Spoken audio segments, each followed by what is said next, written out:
Audience ని తెలుగు నిర్మాతలు ఎంత గ్రాంటెడ్ గా తీసుకుంటున్నారో చెప్పడానికి ఇదో ఉదాహరణ. కోట్లకు కోట్లు బడ్జెట్లు పెట్టేసి మాకు అంత అయింది ఇంత అయింది అని ఇష్టం వచ్చినట్టు రేట్లు పెంచేసి సగటు సినిమా అభిమాని నడ్డివిరు చేస్తున్నారు. తాజాగా టికెట్స్ రేట్ల పెంపు వ్యవహారం మరోసారి తీవ్ర విమర్శలకు దారితీస్తోంది. ఎన్టీఆర్, హృతిక్ రోషన్ కాంబోలో వస్తున్న వార్ 2 సినిమాను తెలుగులో సితారా నాగవంశీ సుమారు 90 కోట్లకు కొనుగోలు చేశారు. మరోవైపు రజనీకాంత్, లోకేష్ కనగరాజ్ కాంబోలో వస్తున్న కూలీ సినిమాను 45 కోట్లకు కొన్నారు. ఇక్కడి వరకు బాగానే ఉంది, కానీ మేము అంత పెట్టి కొన్నాం, మాకు టికెట్స్ రేట్లు పెంచండి అని జీవోలు తెచ్చుకుంటున్నారు.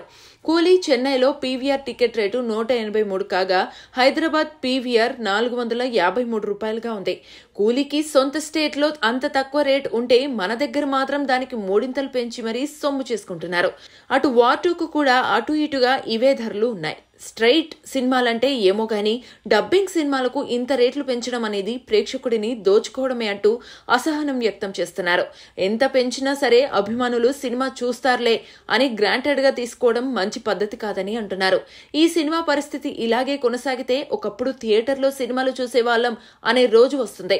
అప్పుడు ఎంత తగ్గించినా థియేటర్స్ లో సినిమాలు చూసేవారు ఉండరు. ఇప్పటికే ఓటీటీని నమ్ముకున్న వారి సంఖ్య పెరిగిపోతుంది.